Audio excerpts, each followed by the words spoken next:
Dr. Traveler. This is Dr. Run, Think, Pray. And it's been a long weekend. We've been moving our office and I'm exhausted, but I'm trying to stay consistent with some of these things that have really helped me. I kind of made some promises to myself and to some patients that we're going to keep moving forward with these. I'm just in my workout room again, and you can probably see there I am in the mirror. There we go. So just in the workout room. It's one of the few quiet places in the house that I can just talk a little bit about health. Now, what I'm going to talk about today is something that I've been doing for the last few months, and I am loving it. It's not anything new to health, but new to me, maybe new to some of you. And maybe you've heard about it but never wanted to really try it.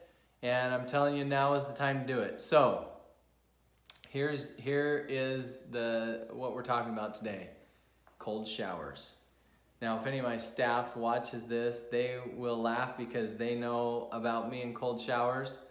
I know that it may sound horrible, especially if you're kind of a warm body person, but the health benefits are really awesome. I'll talk about a few of the health benefits, and then I'm just going to talk about what I do that I found to be pretty helpful and that I would recommend. So some of the health benefits include an increased immunity, and I have found that in the past. I've struggled with kind of getting colds and having problems that way. And it turns out that cold showers were a great benefit for your immune system. It's also, as you can see, good for your, I got the hat mark there, your hair and your skin. So even though I don't have any hair, it still is good for your hair and your skin. It's supposed to be really good for stress levels. It's supposed to be really good for hormones. It's supposed to increase your testosterone level. It's supposed to obviously increase your alertness, which I think goes without saying. It's actually supposed to help you sleep better at night. And this is kind of funny. I should have known about this because even though I just started doing it a few months ago, whenever I go camping, I have a hard time sleeping if I haven't kind of washed off the sweat and stuff. And so it doesn't matter where I'm at. You can ask anybody who goes camping with me that I'm jumping in a river somewhere, or taking some sort of bath or shower, even if it means I'm really cold. And actually, here's the funny part: is that whenever I would do that, I actually slept so much better. I would sleep really, really well. And so it's supposed to increase your ability to sleep. It is supposed to help with depression. And it really helps a lot with the chemicals and the hormones. It increases glutathione levels. But here's what I'm going to talk about the most for me. So for me personally, I found that it's really helped with stress. And here's the reason why. Okay, so just like anything, practice makes perfect, right? And it's hard for you to like put yourself in a stressful situation. You can't, say you've got a boss or something that it stresses you out. You can't like practice being stressed with them. But by jumping in a cold shower, you can practice breathing through this stressful situation. And so just the fact that your willpower increases and you can push through it. And so this chronic stress, basically think of it as like practicing going through stressful situations, and by practicing you get better at it.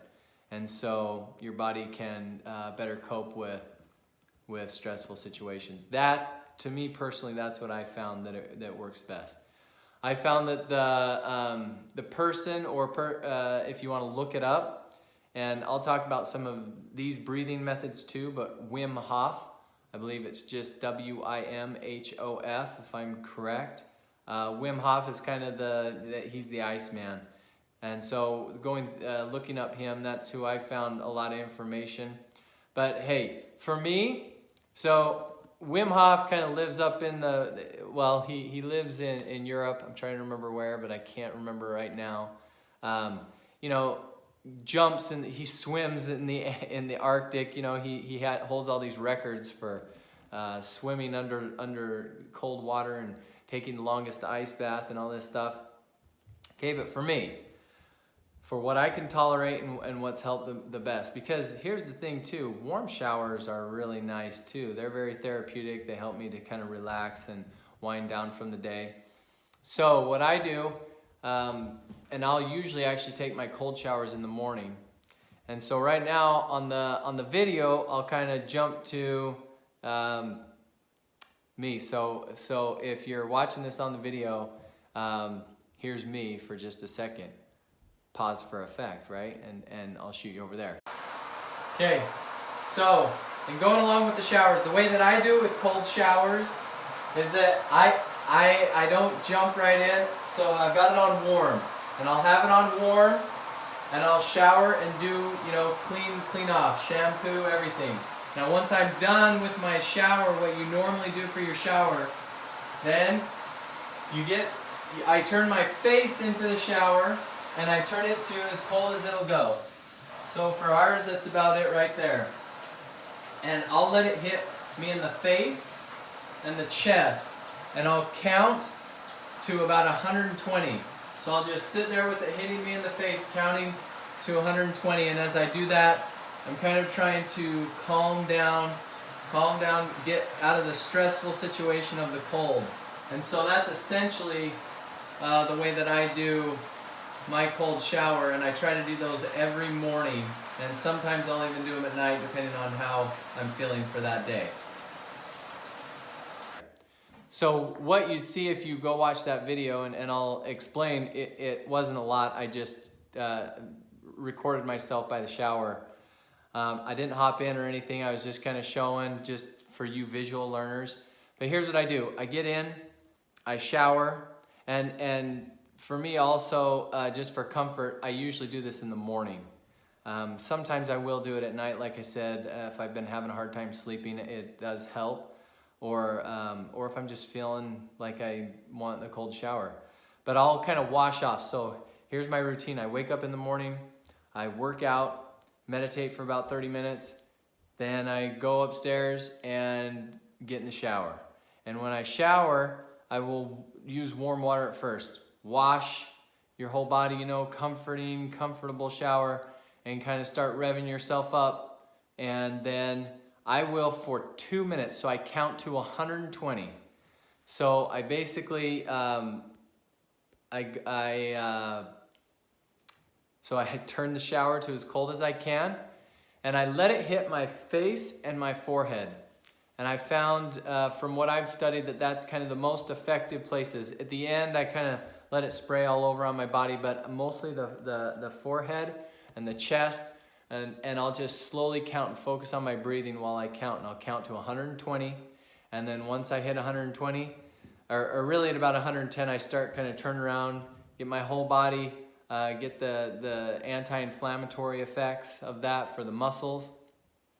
And then I turn it off, and that's it. So it doesn't have to be anything extreme or gigantic. I still use the warm water, and then 2 minutes, or I count to 120. So if you're having a hard time, count fast. And in the beginning, I did count much faster, kind of training myself, and then just end it, and that's it. I encourage you to try it. I know that in the beginning it's going to be hard, just like anything that you're trying anew, but try it consistent. Kind of dedicate yourself to some time, maybe a week or two, and try 2 minutes of cold showers, even after you've done a warm shower. Forehead, chest, let it kind of spray, and focus on your breathing and calming yourself down. Use it as stress relief in your practicing stress relief, okay? So this week was mental, so hopefully that's helpful. That's a helpful mental tip for reducing stress. It also helps physical and even spiritual with the meditation, but that was our mental thought for the week. This is Dr. Traveler with Dr. Run, Think, Pray, and I am signing out.